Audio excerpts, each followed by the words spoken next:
Assalamu alaikum warahmatullahi wabarakatuh. Dear learners, today we are going to teach a very important and very essential topic. So let's get started.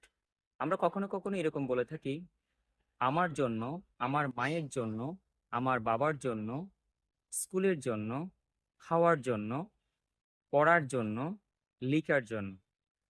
এই ধরনের বাক্যগুলো আমরা চাইলে অনায়াসে ইংলিশে বলতে পারি।